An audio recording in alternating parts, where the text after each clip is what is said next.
Fifty Sixi'N.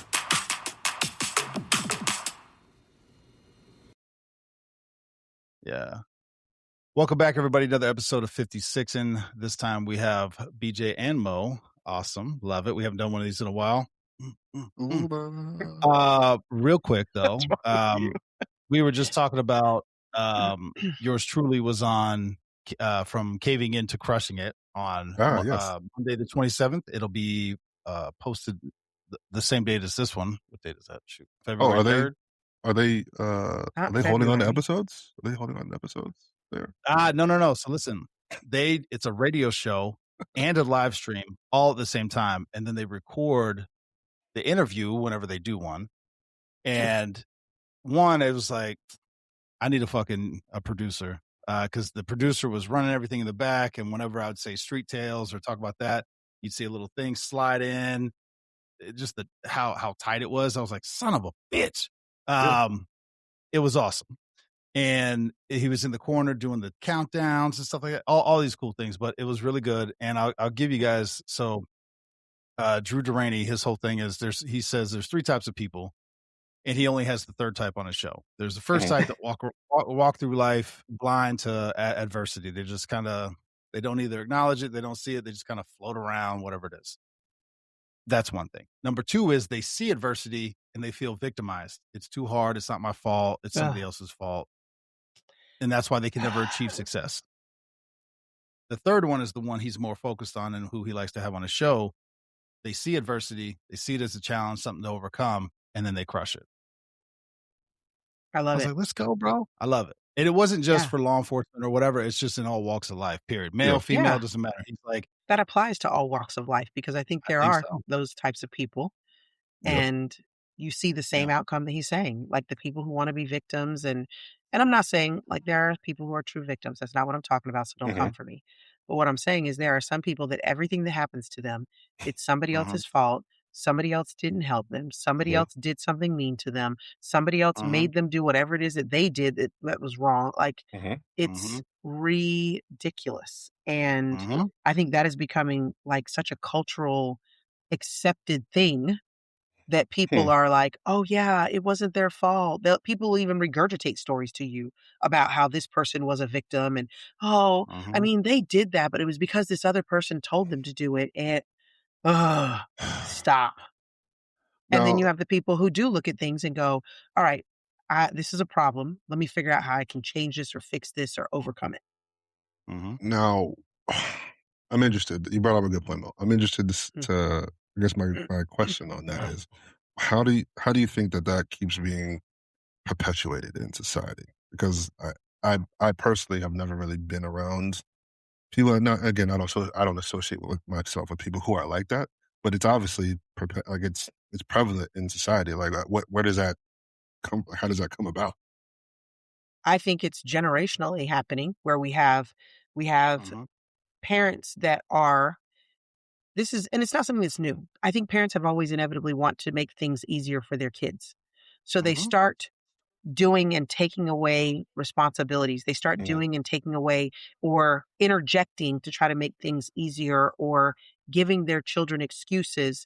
Oh, well, they did this because, instead of saying, when I was a kid, if I got in trouble, I had to take ownership. I had to apologize. I had to do whatever the things were, and I'm going to make them do the same thing. Instead of relating the fact that this was the character that was born out of that, they revert back to the feeling they had in that moment. Oh, that made me feel so sad, or I was scared, or I was upset that I had to do that. Well, that was the feeling you should have had, because whatever it was that you did, you needed to rectify. And those are the feelings that come along with that, rectifying that situation. We have stepped up and we're like, well, I don't want my kid to have to go through that. So I'm going to run interference. I'm going to give them excuses. I'm going to even co-sign the excuses that they bring to me. So for me, I think it's perpetuating. And statistically speaking, again, I'm not a scientist, but I was a cop for a long time. And when I stopped being a cop, or when I started being a cop, the people that we encountered were very different. Let me rephrase that. They weren't different, but the percentage of people was smaller that we dealt with. And that percentage keeps growing and growing and growing. And we're dealing with bigger and bigger pieces of society that are now doing all the same things because we are teaching that as this is okay. It's okay for you to do something. You shouldn't have to apologize because that makes you feel bad. You shouldn't have to, take ownership because that means that you did something wrong. Well, yeah, there are times where we do stuff wrong. I've done stuff wrong and I have to say, you know what? I've said things wrong to people. I've done things wrong and I've had to own it because that's how I grew as a person. I've been married before. I had to, when I left that marriage and got a divorce, yeah, there might have been things that he did, but I had to do evaluation on me to go, what did you do in that relationship that you could have done better, different, or otherwise? We have people that instead will sit around and ladies will sit around with their wine glasses. Let me tell you how awful he was. And he was this and he was that and he was that and never have any introspection. So I think we're creating a society of people who have little introspection and we're not passing that character quality to our kids. And so therefore that is why we're getting more and more people who just feel like, oh, I'm a victim. Everyone's picking on me. It's not my fault. I didn't do it. I shouldn't have to apologize. And this is a problem that somebody else should take care of because it makes me too whatever. I'm triggered. Yeah, I see that. Obviously still being a cop, I see it. I think there's a distinction between being a victim, like things happening to you, and then also acknowledging how you contributed to your own problems and to your own situation, right? For example, if you get mugged, right, in the middle of the night, right, true victim, okay? Yeah. Not saying it's your fault, but you may have contributed to this by putting yourself in a situation that you did not have to be in, or doing something or not taking account. Like people lack accountability in the outcomes of the things that they're doing. It doesn't necessarily mean you're right or wrong, but you did contribute to, sometimes, let's say 80% of the time, you did something to contribute to the outcome. And I think there's I don't know if If it's I get robbed in a or whatever. dark alley, I shouldn't have been, like, let's be realistic. Like at 2:00 in the morning, you shouldn't walk down a dark alley. Nobody should rob you. I understand. But agree with that? I'm not going to walk down a dark alley, because I feel like that's an unsafe situation. I'm not going to put myself into it. Yeah. There's a high likelihood of something happening, and you did it anyway. Right. Yeah. To your point about the broad, I think I sent it to BJ. It was some sort of short or whatever, and it was this lady on the news because her baby daddy got arrested, and she's like, "All he did was rob a gas station. Y'all acting like he robbed Walmart. It ain't even that big a deal." Wait. Sure, it's not. That's how she justified it in her mind. I was like, that is amazing. It was just this. All I did was that. Okay. Yeah. It's still wrong. Robbery. What are you talking about? You don't get charged different for the different places that you rob. But that's what we have, like a group. We have people that it's somebody else's fault always, instead of being like, yeah, he shouldn't have robbed wherever he robbed, and I'm going to break up with him for it. Like, that's what should happen. Well, here's a scenario for you. Let me ask you what you guys think about this. Okay. It's starting to grind my gears a little bit. Because and I see it, maybe just with the rise of social media and, in as a grade A, top-notch Olympic caliber rage baiter, I can be, right? Sometimes it's like, it's this content where like people go to these places and like are inciting these things or doing these things where like they're trying to elicit some sort of reaction, right? Right. Said reaction happens and it's like, oh, I can't believe that. It's like, bro, what? Are you kidding me right now? Like the one, like, okay, the very, very broad one, right? We need the ones where it's like, we've all seen it. The escalator thing, where the couple's coming down, the one guy's going up, he tries to like touch the lady's arm or whatever, then he gets snatched across the fucking thing. He said, "Oh, it was a prank. It was a prank." No, I didn't think it was a prank. I'm not pranking you. It's like, yeah, I'm not joking though.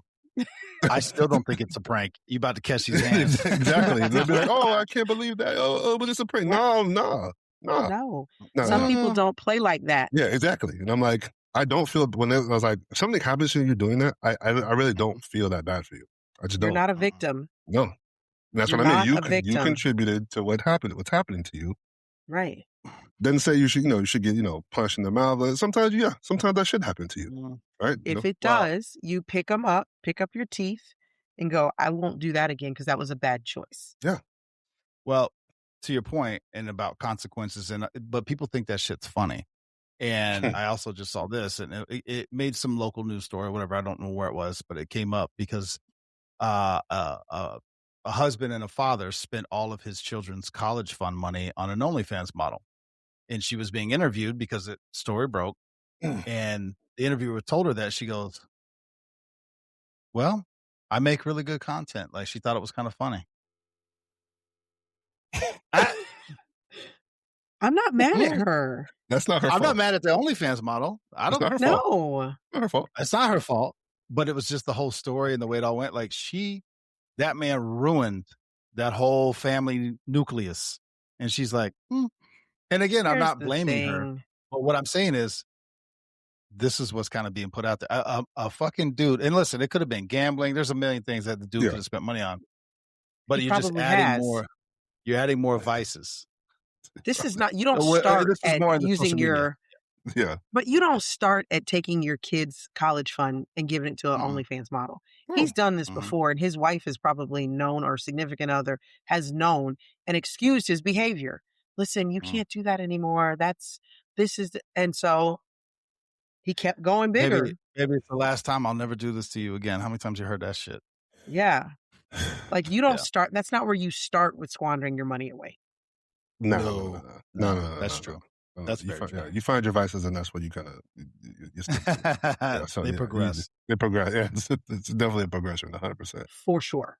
100%. She said, I make really good content. I make good content. Actually, we'll get into this since we're kind of somewhat on the topic. It's like, when is the right time to interject? As a broad question. I mean, obviously, most of the time it's situational, right? I was like, but there's got to be a time when, very broad stroke of the brush, there's got to be a time to interject in some situation. All right. When is that time? I'll go. Oh, you want to go first, Mo? No. I was asking for some clarity, so maybe you answer and I'll be able to. Well, I'll give you what I think. It's the only time I interject is if it's me personally, my family, direct family, or somebody I care about. Meaning, you can't solve all the world's problems. You see somebody like, I mean, I think I talked about it on several shows, but like Dumb Ways to Die, all these different things where I'm like, excuse me, there's nothing, you can't save everybody. And it is, sometimes it's very traumatic, and it's brutal to watch.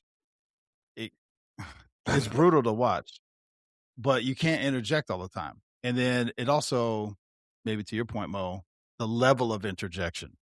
There's very few things that will make me go outside my own personal safety, like where I'm going to like sacrifice my body for something. That the group I just suggested is still that's it. I'm not going to knowingly do something like you see people. It's horrible when it does it, but I'm like, yeah, that would probably be me too. Like when their kid gets in the river or the water or whatever it is, where there's a high current, whatever it is, those dangerous water structures, and a kid gets in, you see mom or dad dive in, and then they both unfortunately pass away. It's like, yes.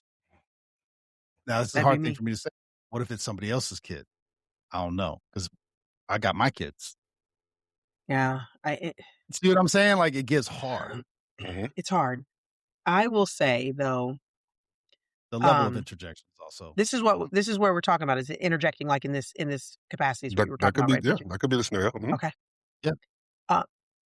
I would say I'm going to interject if it affects me, like you said, or my immediate family, or my family in general, I would say. But I'm willing to interject with people outside of that if it's a situation where you can tell they're almost, this is not necessarily with the life or death type situation you're talking about, but if they are, let's say like you have somebody that looks like they need help. Hey, you need help? I'll ask. If they're like, okay, never mind then. I'll go about my way.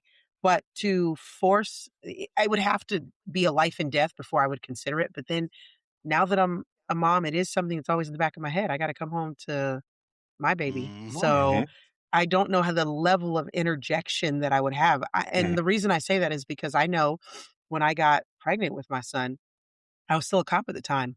And I remember thinking, ooh, I'm a different kind of cop now. because I don't want to roll into some of these calls and be the first one there, and that changes the kind of cop that I was, because I was before like the first one. I wanted to get there first. Let me get some. Let me do all those things. And that changed a bit once I had my kid. So it's hard for me to say fully what my level of interference would be without being in the situation, because that's like in the back of my head. One other thing, hold on, BJ. One last thing. I just want to get it out. One last thing. I will also, even, it doesn't matter who it is, I will never tell another man how to run his household or his business. We can discuss, I can have opinion, but you talk, I mean, interjecting to me seems more than just a conversation. I'm never going to be like, BJ, you're living your life wrong. You shouldn't treat your family. I won't do that. I try very hard. I hope I never have. If somebody's like, yeah, you fucking, I've tried very hard not to do that. And then lastly, this last piece is, you don't punish somebody else's kid. Period. The end. Not gonna happen. Let me just is what it is. I'll pose Be prepared to catch them hands. a real life scenario to you that happened here. All right, go ahead. I knew this is where it was going. Go ahead, bro. No, I didn't. I'm gonna pose a different part to this question as well. But I think the story that I'm gonna tell you is highlights what you're talking about. Families at a bowling alley with other families. Riffraff, we'll just say riffraff breaks out, right? Fights are going on, blah, blah, blah. People are getting injured. Large groups are fighting. He's with his family. Goes to interject to break things up. Ends up getting shot in the head. Paralyzed now. Paralyzed now from the waist down. Nope. Right? No agent, by the way. No, I wouldn't do that. So it's like, oof, you hear things like that, you're like, I don't. My primary concern is getting my kid out and getting my family out in that situation. I'm not interjecting. Yeah, but I'm sure he went in with all the proper intent to like keep other people safe and do it. Before, actually, I'm sure he went in with the intent to break things up so things did not escalate beyond what they were, because probably saw the propensity for things to get worse, right? Pose a different question for you, a different part of this question for both of you. When is the proper time to interject when it does involve the people that you highlighted? I'm not. The people that you care about are doing something. When is the proper time to interject in that case? I'll give you a scenario, because this is something I've struggled with looking at. When your child is addicted to whatever, some sort of destructive drugs, gambling, whatever it is, that is a hard one. And I think I've seen it where, because at some point you got to draw the line. And I've talked to various parents who drew the line very early and was like, nope, there's nothing I can do.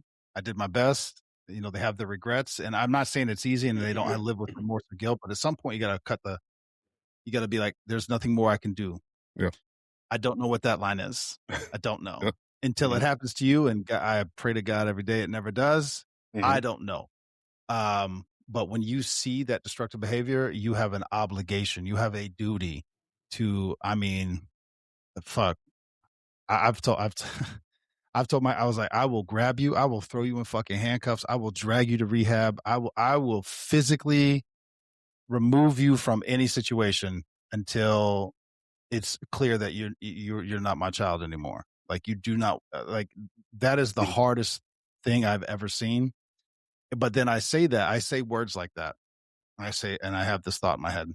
I'm talking to Brock Bevell, and he talks about how he's seen 14, 15, 16-year-old kids on the street, been on the street for a couple of years. I'm like, a couple of years, they're teenagers, they're babies. But also people in their 20s, 30s who really addicted to fentanyl, heroin, whatever. And then because of the work he's doing with the fentanyl project, they'll connect with the family and you see help. Like it helps them. Yeah. That is a rough one for me. See, I feel like that with interjecting, when you're talking about the ones that are closest to you, I'm going to interject pretty quickly with them. Speaking on that particular situation like that, first of all, my 14, 15-year-old kid, nah, you ain't getting put out, player. I'm tying you to a bed. I'm doing whatever I need to do because you're not grown. Yeah, this is like I always tell. This is mine's. That's you. I made you, and until you're 18, you're not going to just wreck it. Wreck-It Ralph. You're not doing that. Yep. But I think that there does come a point where you have to say, I've raised you. I can't stop you from doing these things. And I'm here when you're ready to stop, though. I am sure that is the hardest thing that a parent could probably ever do. And I don't even know how you formulate those words in that moment, because I'm saying it here in hypothetical because it's easy. Yeah. But in real world, when you look in the eyes of a child that you made, and I don't know. I don't know how you do it. Yeah. But like, even if BJ was started this destructive path or whatever, I would, and I'm saying the words, I don't know 100. I would give you everything I got, my time, my energy, calling out of work, whatever, money, what I would give you everything I got till I had no more. And if you continue to do it, I got nothing left. So, but that's the level that I'm talking about. I would give you literally everything I can to help you. Yes. Well, no. Well, you know what I'm saying. But I know what you mean. The interjecting part is like, at some point there's got to be a cutoff. And I can say all these words. I don't know what that hard line would be. I think you don't know until you're in those circumstances. Seen it play out. Yeah, we've seen it play out. So I was in. I say that I will tell. No, I'm sorry. Well, I was going to say, I think you don't know what that line is because, like, my mom, she had 3 brothers. 2 of them struggled. One with alcohol, and mostly alcohol, but some drugs. The other one was all drugs. And it was, every time he tried to get clean, we'd all rally around him as a family. But there was always that backlash. And for him, he never got it together before he passed away. And the last bit was he overdosed. And I think that it was one of those things where you're going to go back every time because you hope this is the time. Yeah. This is the time he's going to fix it. This is the time he's going to fix it. And when he didn't, it was hard because I can tell you probably when I was in my teenage years is when my mom started drawing the line. But I can tell you my grandmother never did.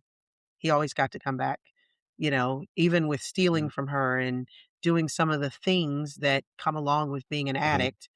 It's still, he got to come back because that was her kid, know? It's interesting. It's part of my diving thing. They talk about this, right? So some of this, they're talking about like rescue. And what you're not supposed to do is you're not supposed to get close to a person that's drowning, right? Because they're in survival mode and all they're going to do is pull you down as well, right? You're both drown, right? And if I can't, I'm not alive, I can't help you either, right? So it's like you're supposed to give them, tools like, hey, here, grab onto the buoy, grab onto this, I can help you this way. So like you said, it's obviously situational, right? But it's like, damn, how far do you take it? Do you really go?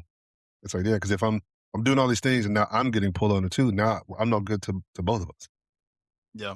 So I'm sure there's a line, like you said, there's a line in the sand somewhere where it's like, I literally can't do it anymore. And that's a tough thing to watch. We've all seen it, in our career where it's like, I know I'm looking at a situation where this person has no other option. They don't know what to do. They're out of, not necessarily want to, but they're out of, options. They're out of, patience, out of strength, they're out of whatever. And that's a hard thing to look at. That's a hard thing to look at. But I would say I would never watch somebody walk off a cliff, right? I think there's times when people are like, not my business, I'm not going to do this. It's like, but I got to say something. I mean, I can't just watch you walk off a cliff and be like, I know you keep going on this path. I see the ledge and you don't. I got to say something. Mm-hmm.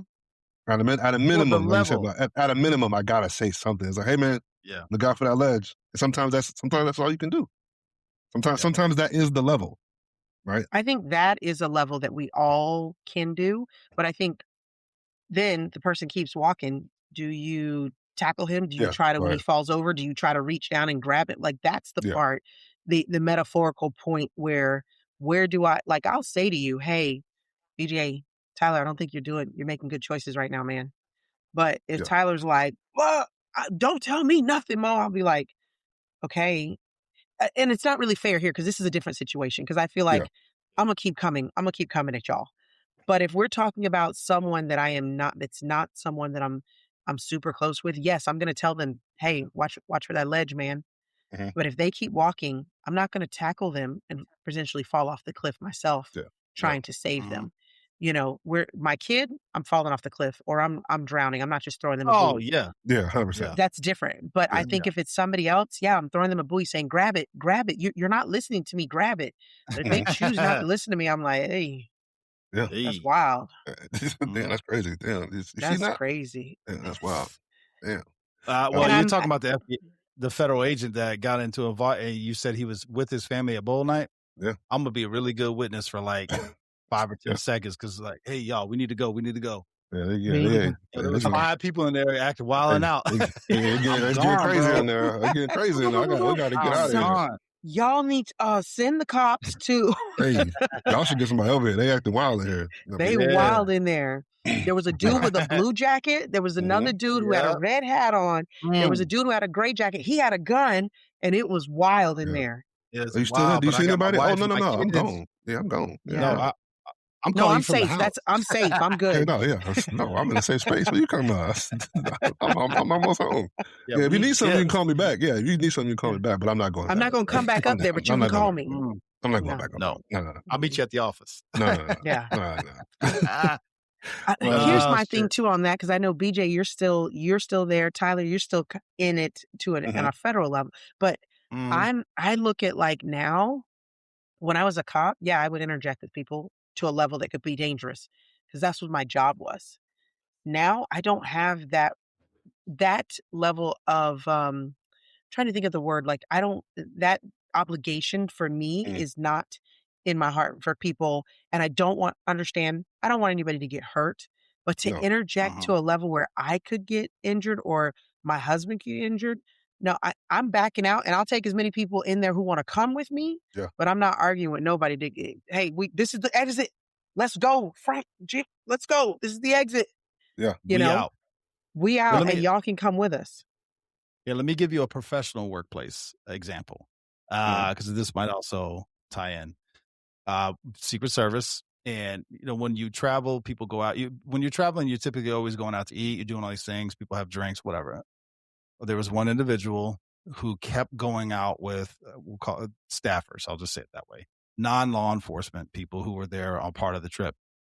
I pulled that man aside 2, maybe 3 times. I was like, listen, man, same rules apply. I'm not going to tell a man how to live his life, but I'm just, if nobody said it to you, let me be the one. Yeah. They do not have your back. They are looking for something because they think it's funny, or they think they like dirt. So if you slip up, you say something, you get a little too wild, everyone is going to know. They do not have your back. This is not safe what you're doing, bro. I'm strongly recommending you don't do that. Yeah. Boop. That's all I did. Fast forward a few months, dude got lit up, fired. Wilding out. You said, watch that ledge, man. Hey, watch the ledge. I try to help you, bro. Don't do that. Yeah, watch that ledge, man. You may not see. I see the danger. I mean, you may not Yeah. see. I just want you to be aware of. I have There's a a different ledge over perspective, a there. different angle of what you're doing. Also, they can do and have all the fun they want because they have there's no responsibility on them. Yep. There's nothing. You have a duty. You have an obligation. You have rules that govern the way that you work. They do not. They can go do whatever the fuck they want, and that's just what they could not show up to work. And guess what? Nothing's gonna happen. Yeah. Nothing. Nobody care. You do that, you're fired, bro. And that's what happened. Yeah. All you can say was watch that ledge. Watch the you ledge. couldn't go out with him Watch and the ledge. keep the. You wasn't gonna jump off the ledge with him. So I think that's I ain't gonna save you fair. either. No, I'm not trying to. That was me saving you. I said something.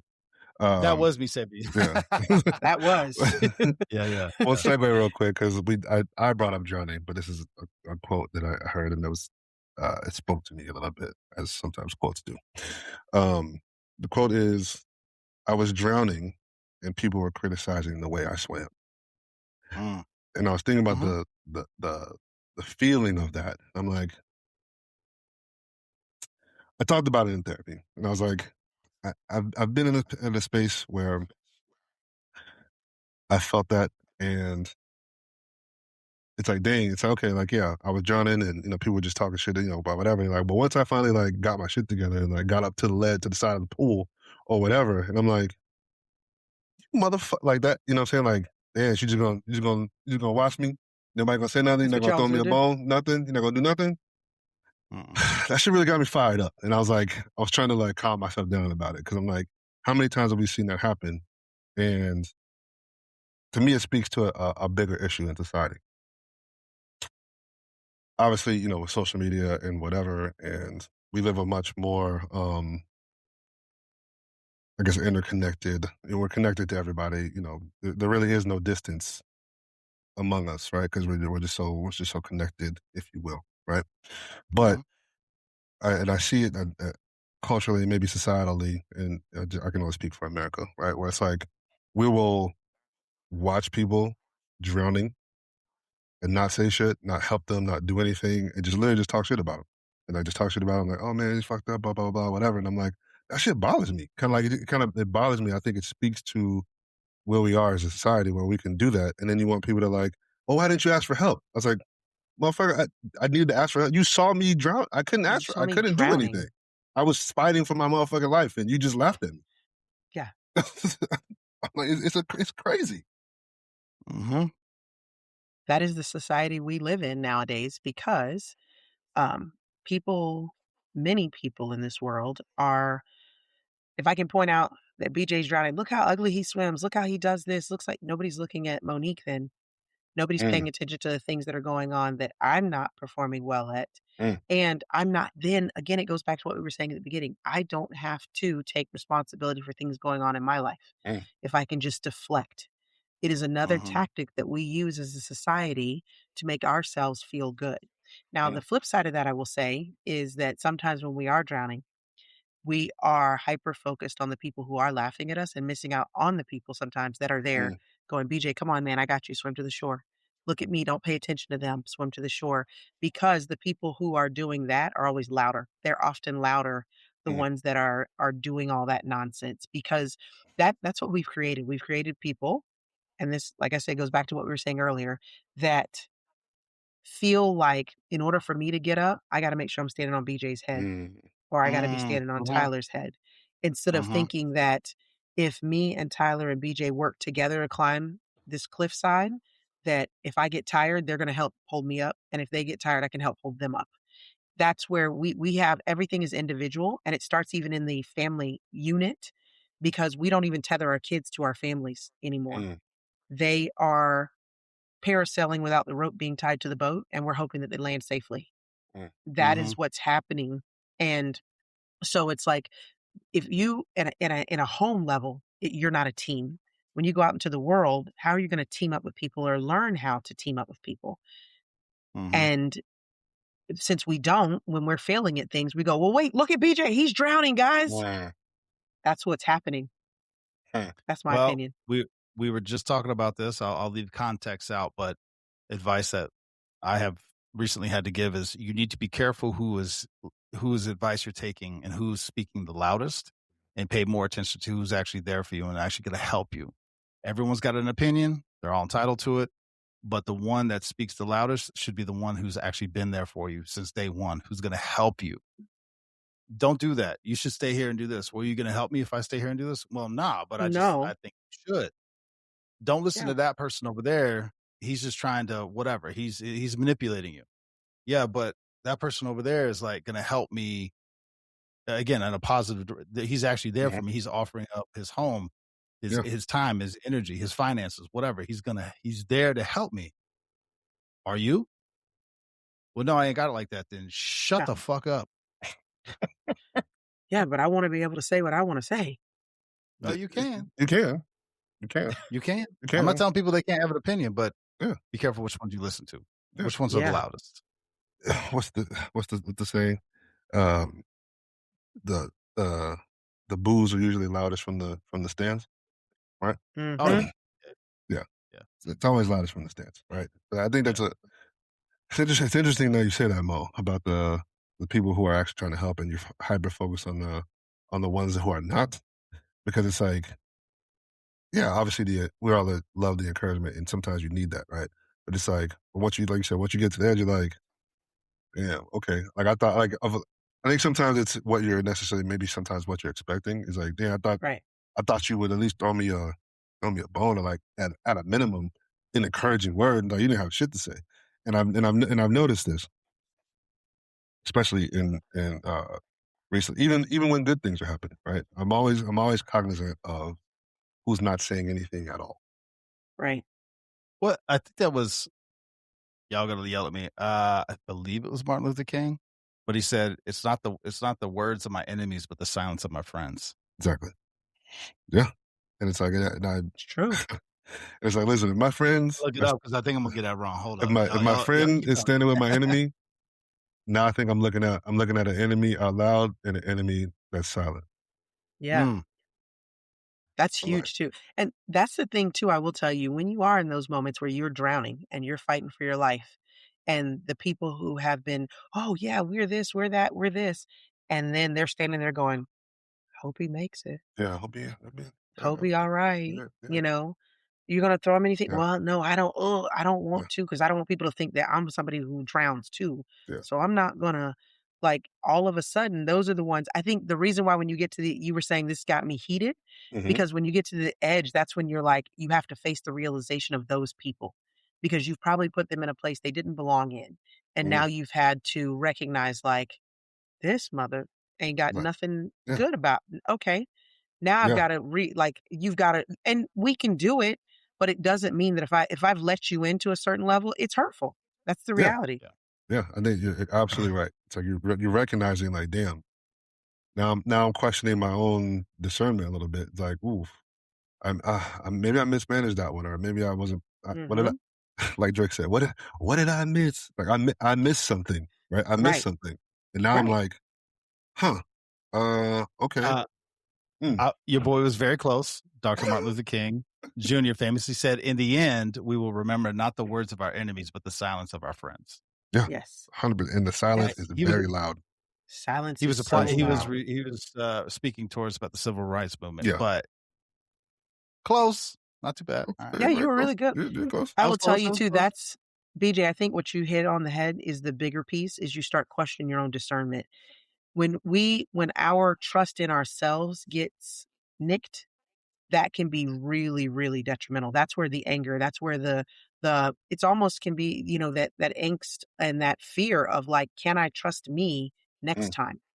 That's where I think sometimes it can be really difficult because mm, when you get to the edge and you go, this person here all this time, I thought they were for me and I trusted them in this space with me just to find out. And then what can be probably even more infuriating is when you get to the edge, they're like, "Oh man, I'm so glad you made it. Get out of my get the fuck out of Mm-hmm. get the fuck out of my fuck out face." of it. Get away from me, motherfucker. It's but you bring up a point, and we'll segue to the next thing, because it literally drops right into that. Is the next thing we were talking about was how people, confidence, and why do people lack confidence, right? And I think one of the biggest things, and it kind of they go hand in hand, I think, is people lack confidence because they don't keep the promises they make to themselves. So that in turn, you don't trust yourself to set these goals or to accomplish things you want to accomplish because you don't do the small things, right? So it's like you lack the confidence to even believe in your own choices, your own um, aspirations, your own dreams, and like I said, I think that just goes hand in hand with what you're saying. Like, damn, I mismeant, because I've done it in dating. That's like it is hurtful, right? Because that is when those things happen. That is, I can say, majority of the time, some of the most pain that I felt in my life when it comes to other people is because of that. Is because I thought you were a different thing, or the way I perceived what you were presenting to me. Right. I thought things would go a different way or a different path. Now when they don't, I'm like, well, that fucking hurt. And Yeah. two, like, damn, how am I gonna um not do this again? Like me and Ty talked about this one. I said pain is what puts like roadblocks in like guiding you, what they call like the rails on the road, right? keep you Yep, from running off the guardrails. guardrail. Thank you. I said pain most of the time is the guardrails of our life, where it's like, damn, I got out of my lane. Let me put that right there. Let me not get out of my lane. Yeah. Too far over that way. Okay. Right. So now my blind spot. Let me get out the way. And yeah, I think you hit the nail on the head. I was like, maybe it is anger, but it's also like it's not even being mad at them. It's like, damn, I'm mad at myself because I'm like, fuck that one up. Like, now back to the drawing board. Now I got to reassess everything else. Now I got to recalibrate. Right. I got to recalibrate, Yeah. reassess, and figure out what did I not get? Because, like we said in the beginning, I like to take responsibility. What did I do to get myself in this situation? There you go. Mhm. I will say I agree with you on the confidence piece, because I think it does go back to when you do make those mistakes, it does rattle your confidence. But the other piece to confidence is being confident enough to recalibrate, like you said. Yeah. I now have to recalibrate how I am measuring people when they interact with me, and make sure that I'm making now, I am putting in parameters for this type of situation now, because I missed it in this case. That is, we have to be confident enough to know that we can try, and be confident enough to know that when we make mistakes, we can recalibrate. That's the part that comes with that to me is twofold with the confidence. And that's why we don't have confident people. They will be like, even when you're talking about setting goals, being confident enough that you're going to be able to set goals for yourself. People get rattled when they set a goal and they don't make it. That is sometimes part of goal setting. Yeah. You are going to set goals that you're not going to attain. But that means when you set that goal, you took steps to reach that goal, figure out the steps that work, recalibrate, and start your process over. That's the piece that I think people are missing, the confidence to be able to recalibrate and be able to go back at it again. That's where we are lacking it, which leads to the lack of being able to trust themselves with goals. Because if I set a goal, don't make it, well, I'm like, well, that's it. I suck. I'm never doing that again. That's what we're living with, though. Now, that's the people we're living with that don't go, okay, we tried this. It didn't work. Where's some things that what worked and what didn't work, so we can redo this and then try again. That's the piece that we don't, the resilience, the recalibration, whatever you want to put in that, the word there, that's what's lacking. That's why we don't have the confidence in people nowadays. Let me tell you this. Let me also say this, just going forward into adulthood, this is here and now, and why school does not set anybody up for success. And, everyone passes and everyone gets an easy grade and all this other shit. With buddies of mine who are now in the phase of life where they're retiring and they're looking for new jobs. It's very common now. I can't remember. I'm going to call it negative interviews, meaning they don't want, everyone can sit there and say all the best things they've ever done and all the good. He's like, what's the worst thing you've ever done and how'd you overcome it? What was the worst experience you had in that? Tell me about a time when you failed and didn't achieve a goal or a mission or a sale or whatever your job is. It's negative focus, because they want to hear you tell us, one, what do you think the worst thing is? And then also, how did you deal with it?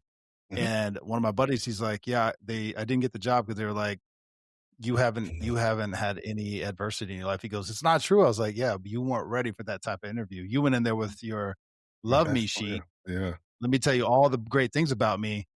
You were not ready for that. So your brain went, and so that is that's something that is, I don't know how common it is, but it's been popping up more and more over the last couple of years.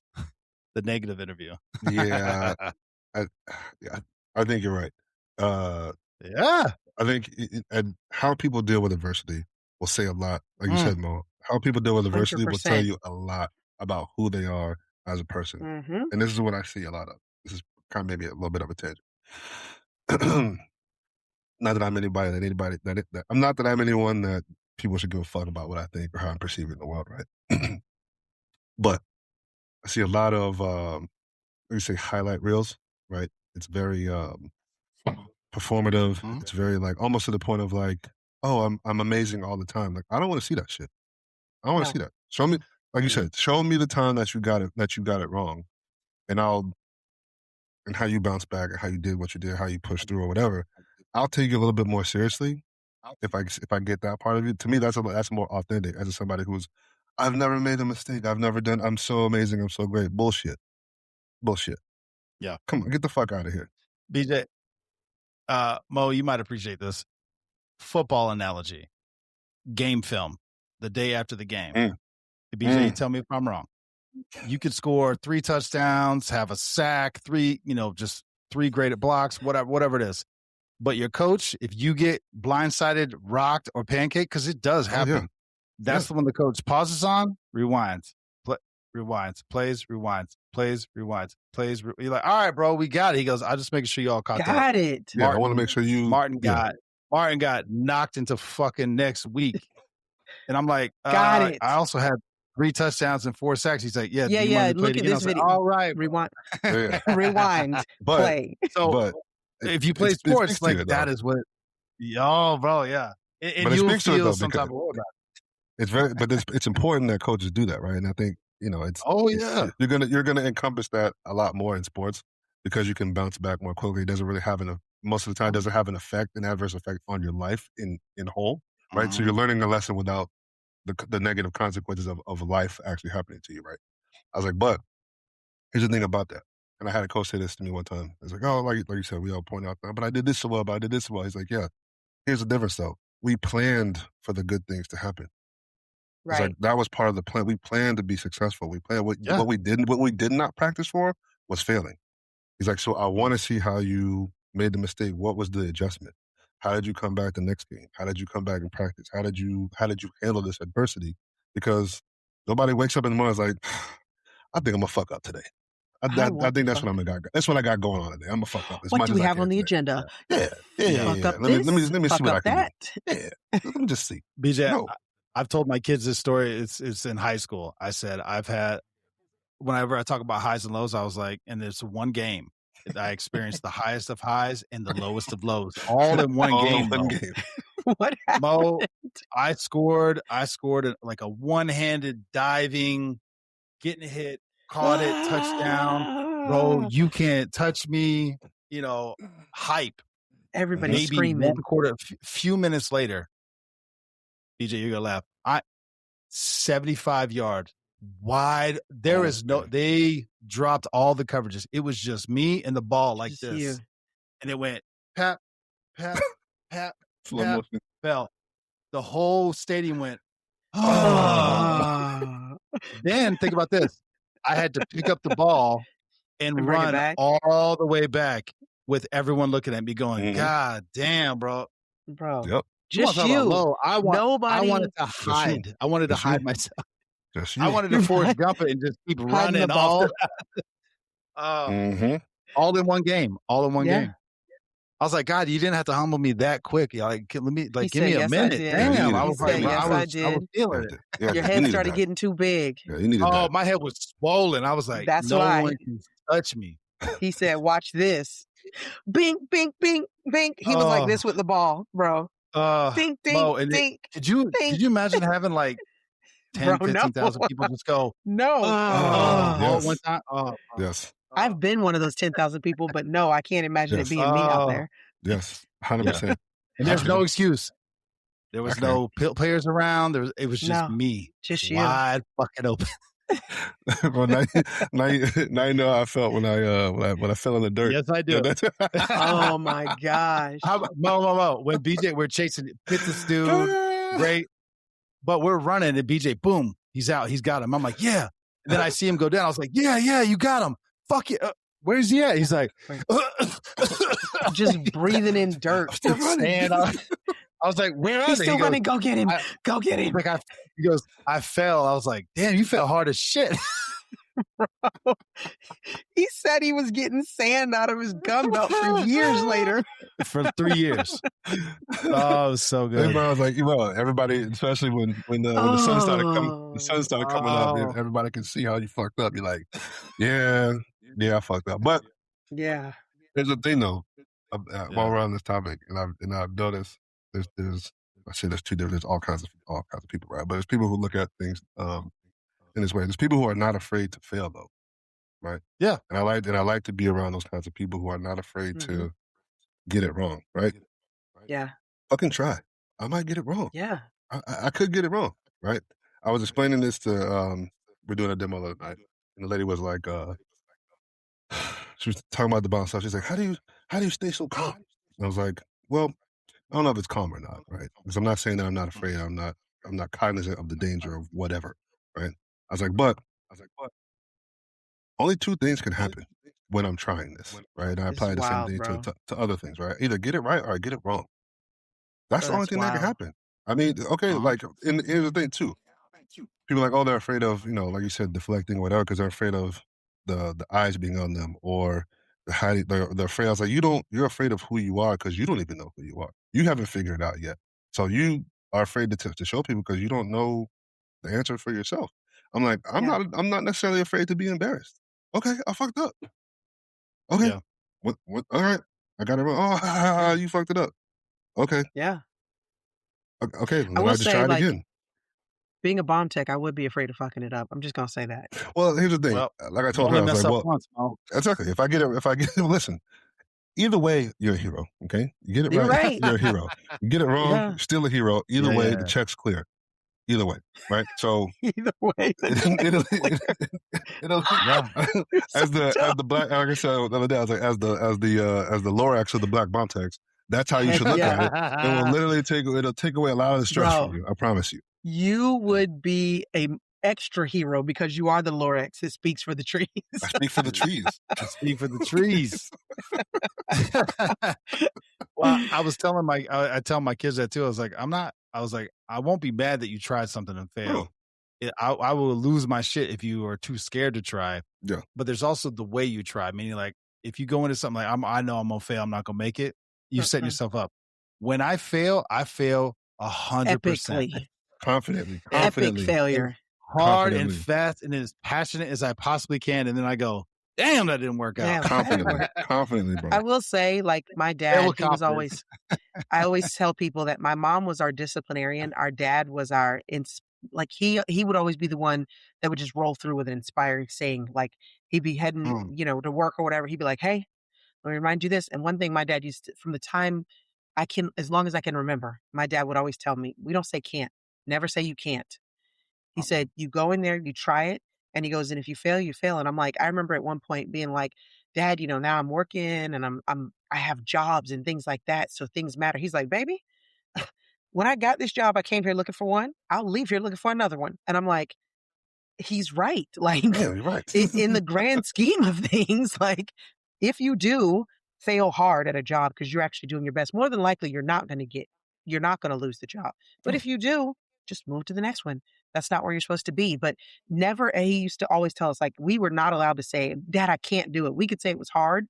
We could say, I'm tired. We could say things like that. But he said, you're not allowed to say I can't in this house. We just don't say it. And I think that instills the confidence to try and fail. Yeah. That's what you have to do. You didn't know your dad was a Star Wars fan. That's why. There is no can't. There's no can't. Right? There's only can't. Listen, there is no try. There's only do or whatever. There's no try. You either do or you don't. Oh, that's funny. There's no try. I love it. We only look at obstacles. Obstacles are many things. What they're not is impossible. They can be unfamiliar. They can be difficult. They can be whatever, but they are not impossible. That's the only thing that they are not. That's it. That's true. I love it. Do we want to do the 5 famous people? Because I think we've talked about it the last 2 episodes. Yeah, let's okay, let's one more thing before we'll end with the 5 famous people. The top famous people. I'll pose this question to both of you, obviously. What are you most grateful for? Past, present, future. Go, Mom. You want to go? Okay. No, you go. My present thankfulness is for my family. And the reason I say that is because there was a long time that I wasn't sure that I was going to get married. I was going to have children. I was going to do any of those things. And it's something I always wanted to do. But I was also not going to just be willing to do it with anybody. And so I didn't know if that person was out there for me. And I am most grateful for the fact that I have the family that I didn't know that I would have. And I have the son, the husband, even though sometimes I want to fist fight my husband and jack my kid up. It's still, I am the most thankful for that, because that's an opportunity that I didn't know would happen. And when it did, I didn't know it was going to be this good. So that's my present thankfulness. Past, I will say I am grateful, and it kind of goes along with what we've been talking about. I am grateful for the childhood and the life experience that I had as a child. My parents didn't have a lot of money. We didn't live lavishly. In fact, probably like 2 years ago, I realized that the house I grew up in was 900 square feet. I was like, what? What? That's sure about that? wild. How It's the size of your son's room, but go ahead. Right. I'm like, all of us live there. It was wild, but I am so grateful for the struggles that we had as kids, because I think that that's where we guard our kids from struggling nowadays. And I think the struggles are what created me to be able to do the things that I have done in my life that I would not have had I not had the childhood that I had. I think that having the parents, having the good, the bad, and all of the things rolled together have produced me to be who I am. And so I'm very thankful of all of it, all of the pieces that go along with it, even though some of it wasn't fun at the time that it was happening. Some of it didn't feel good at the time that it was happening. I am so thankful because it gives me the perspective that I have nowadays. And I think that's something people lack in realizing, that like when you put things up, and this isn't from me being a kid, but like now the job I'm doing, I'll be like, hey guys, no reason to get worked up like that. Nobody died. My old job, people died when things went bad. Nobody died. Let's calm down. So perspective, I think, comes with experience, and I'm thankful for the experiences that I had to give me the perspective I have now. You said past, present, and future gratefulness. I don't know how I don't know how to phrase that one. I'm thinking too. I don't know, like what I would be grateful. Oh, I know. I'll be grateful when Street Tales pops off and we are all in here doing this thing. Hey. There we go. There we go. Damn right. There we go. Damn right. Damn right. Damn. I'll go your way too, Mo. Present, I couldn't be more thankful for the children that I do have. Thank God. Thank God. Because we talked about all the I talk to people about this all the time. They're like, they get super hyper focused on like one or two negative things. I'm like, listen, it can be so much worse. What do you mean? Yeah. I'm tired of them being so indecisive or da-da-da. I'm like, they're not on drugs. They're not pregnant. They're still alive. They still talk to you. Yeah. I believe they love you. Depends on what age range. I was like, it ain't that bad. It ain't that bad. I promise. It could be there's got to be a baseline. But I'm so thankful for my children in my life now and my beautiful bride. I'm very thankful. The past is a hard one, Mo, because I hear you. I was listening to you talk about your childhood. I did not enjoy my childhood by any stretch of the imagination. I've talked to many counselors and therapists about my childhood, and they just go, damn. But what I will say is it has given me a certain perspective, and I think it has it definitely has shaped who I am, and it is why I think I will always have a soft spot for kids, no matter what job I have or capacity. My patience for children, I mean, I'm not saying I'm a saint by any stretch. I'll snatch a motherfucker up in a heartbeat. But what I'm saying is I have empathy and compassion for children way more than I do adults or anybody else. Like, it's just because I'm like, I can empathize with what they're going. I know what they're going through. Right. Future, I mean, obviously, Street Tales Network, obviously. But why I enjoy that is because I'm doing it with my friends. And the people that I'm, it's not like it. I don't think it would be as fun or it wouldn't drive me as much if it was just me doing me. It doesn't. It means something because of what we're all doing it together. Yeah. And I've told BJ this a lot. He has been a much better friend to me over our span of friendship. Same thing with you, Mo. Reaching out, texting, calling, where I might not actually start a call or a text for months, but y'all two over the last 10, 15 years have always reached out. And there's other people that have done it as well. I am working on that, but I think it has helped. It's my own piece, right? And having that friendship come together. So that having the ability to have that and recognize that and progress in our friendship, whatever you want to call it. I don't. It's hard. I tell people all the time I'm confused. I was like, it's beyond friendship. It's like family, bro. Like Mm-hmm. you It can't pick your is. family. You can pick your friends, but sometimes you find the friends. It's like I feel like we've always been around, and we've been in each other's lives so long. It's like you've always been there. Always been there. Yeah, Yeah. Does that make sense? Yeah. it Yeah. does. Yeah. Yeah. I get you. DJ, I will say Sir? for the present, the I'm most grateful for being where my feet are and being at peace with that. Yeah, there you go. Being peaceful where my feet are, right? Because that's always been a big thing of not being, focusing too much on the past or looking too far ahead, right? Mhm. Yeah. When you're too far in the past, that's where depression comes from. When you're too far in the future, Yep. that's where anxiety comes from, right? Anxiety comes from. So being present where my feet are in this green grass, being peaceful, and being very, very, very grateful. I try to acknowledge that every day. For the past, obviously, I mean, a lot of the things that come with it, everything to this point, right? For making it, I'm grateful for fucking making it. I'm grateful for perseverance. You know what I mean? I'm grateful for being lucky more than I've been good at stuff. To just, That's true. I'm telling you, man. I don't think people realize. We've seen it. We have a different perspective on society, and which gives us a different perspective on life. But just being here now in this moment and getting to this point, I don't think people understand how difficult that is, or how lucky you are to just make it on a daily basis, to leave your house and make it back home. Yeah. That day, shit. Shit. Okay. Yeah. And then going forward, I'm most grateful for opportunity, because I'm most grateful for opportunity to continue and just see things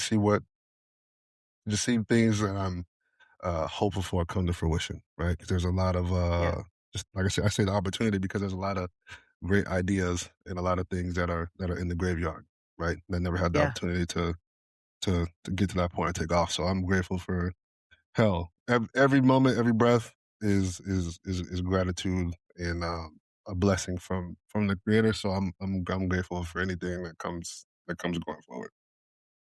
You know what, BJ? That was great with the hope, the fact that you have hopeful and you're excited for the future. Because I remember talking to Mo about this a few months ago prior to our trip to Montana, and she was like, "What's the biggest difference or change or whatever?" And I was like, and it's true, and it has been true. I was like, for the first time that I can remember in a long time, I'm excited for my future, because prior to that, my future was black. I was like, I can't. I was not. No, just what I was doing in my life. Yes, I know. I know what you're saying, bro. The lights were off. Okay? So dumb. It was dark, and so it's not like that anymore. It's exciting. It's a good feeling to wake up and be like, to have a future to strive for, as opposed to like just slogging through life because it's an obligation or your duty to actually be excited about it. That's a unique mindset. I don't think people realize how much of a luxury that is. And I know.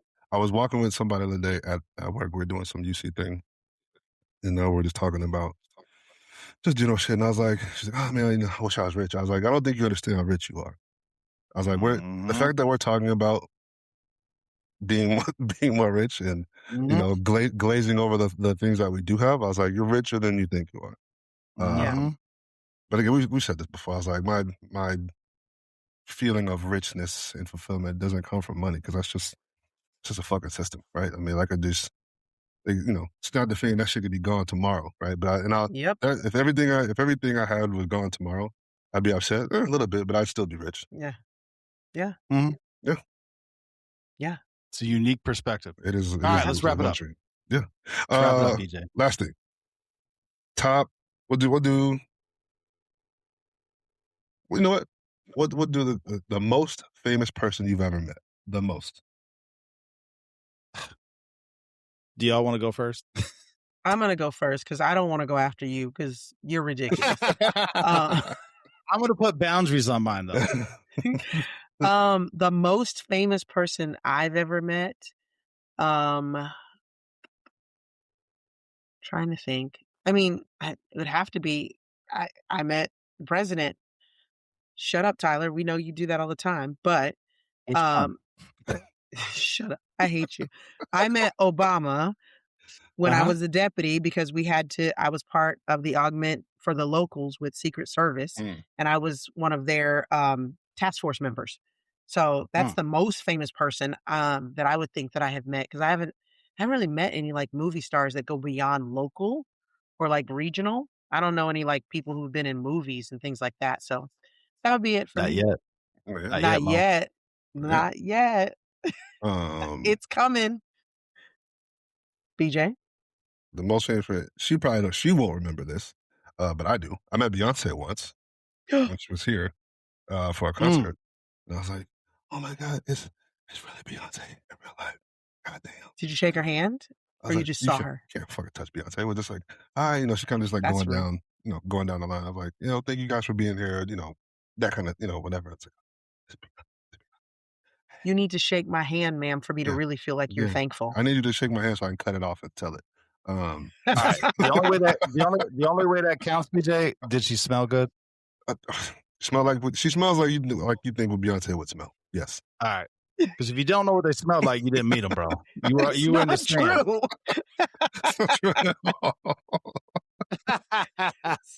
Not true at all. Oh my gosh. What her hair smell like?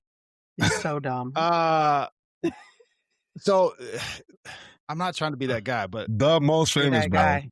Go, There's bro. only one most. That's why you had to go last. Just go. No, let me just say this because I have my list because I've been in the room and met and shook hands with. Okay. Everyone you already mentioned. You know what I mean? Like all those multiple times. But did what you I smell would say Beyonce's hair? You tell me what Beyonce smells like. No, you didn't.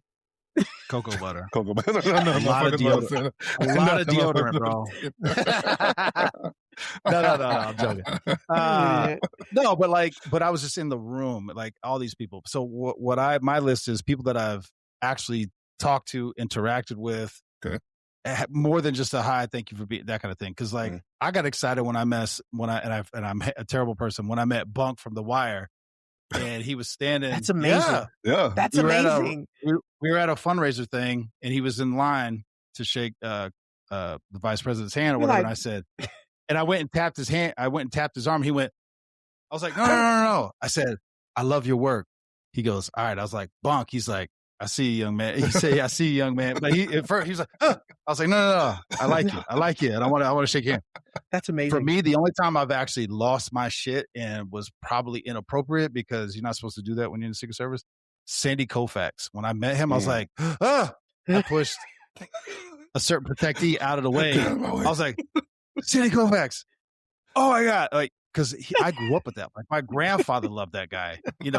All that. Like that was a bit wild. You pushed him out of the way. Oh wait, I'm supposed to protect you. My bad. I sure did. I did not do well. Drew Brees was somebody else that was very cool. Like we talked, and there's photos because it was with another buddy of mine who I affectionately called D3 because he played D3 football. And I was like, and we were ragging on him, and I asked Drew Brees, I was like, hey, is D3 like a real like division? Everyone started laughing. He's like, I feel like you're setting me up. I was like, he played day 3. He goes, absolutely. Yeah, no. I was like, yes. But that was fun. Miley Cyrus was great. She had that voice, that raspy voice. She has a weird voice. Oh, bro, but she's amazing. Love her to death. Nice. Oh, yeah. Amazing. Phenomenal. I got to watch her record her most recent album. It was phenomenal. Nice. RuPaul was an interesting one because I didn't know I met RuPaul until after I had already met RuPaul because RuPaul was in a suit and tie and not dressed as RuPaul. Not dressed as RuPaul. And RuPaul locked in on white chocolate. It was like, So we had a whole conversation in the White House in the cafeteria. I came back from eating my lunch and RuPaul was like, how was You your lunch? didn't I was like, recognize this giant person talking to you? There's First not of many all- people that are looking you eye to First of all, eye, not- Tyler. First of all, did not look me eye to eye. Shorter than me. Tall for... Really? Yeah. Please stop. Anyone under 6 foot is 5'8" to me. So Yeah, I know. But I thought that RuPaul was actually that tall. In heels. maybe with the heels and hair, yeah, for sure. Got it. But we had this whole thing. Took a selfie with me, and I was like, "Yeah, cool." And I didn't know. And somebody's like, "How do you know RuPaul?" I was like, "Where's RuPaul at?" They're like, "That was RuPaul." I was like, "Word." Wait a minute. He took a selfie with you? Yes, I did look at the Instagram. Wasn't on there. No, it was not, because it was for him. That was a personal use. That was a personal use. Yeah. And your boy was wearing his gray suit with his pink tie and the blue shirt. I was looking ridiculous. That's why he locked in on you. You got that tie on. That's why. The last That's one. exactly The last why. one. The last one was a 2-for-1 when I was more excited to meet Martin Scorsese than Leonardo DiCaprio, but I met them both, and I got to sit there and listen to Martin Scorsese. Like BJ, I was like, he's doing it, because he was talking about how he was just started telling a story, and he goes, and that's how we came up with The Departed. I was like, oh my God. Like, and then I was with my son when we met these two, and I said, son of a bitch, because we met Leonardo DiCaprio, who my daughter loves and has always loved. And he was tall and very charming and Is he tall? handsome He man. doesn't look tall. He is tall. He's like 6'2". Oh, really? See, Oh, he's you over 6 recognize foot. that. Oh, over Yes. 6 foot. My bad. 6 feet and under, you're 5'8". I don't know. It's all the same. And he was very nice. And I was like, God damn it, I wanted to hate that motherfucker so bad. It's like, you can't be wealthy, attractive, charming. And I was like, and nice. Oh, I wanted to not like you. I wanted to not so bad. So bad. Yes. But yeah, no, I mean, I've been in the room with whatever. I don't know if you count that. No, we're not counting No, it I don't, tonight. because I've been in the room with lots of people. No. Last thing I'll say, inside the Imperial Palace in Japan, most people don't know this, all the carpet is hot pink because they haven't redecorated that shit since TV became color. They had black and white movies. It was all black and white because the hot pink pops and creates contrast in a home, just like the Munsters and what was the other one I'm thinking about? Yeah. The other one, the Addams Family. Yeah. Addams When it was Family. black and white, the black whole and white. house was hot pink. That I did see that. I saw the Monsters house. The outside colors were like hot pink and purple. It was crazy. Oh shit! Because it contrasted on the black and white film. Mm-hmm. There you go. That was a random fact, though. It didn't go at all with what we were talking about. No, but it's still no. But that's what I'm saying. Like, how do you count that? Still great knowledge. All right, we good? We good? Yeah. We're in on that. We're good. Yeah. Don't go anywhere. Love you guys. That was fun. That was fun. Boop.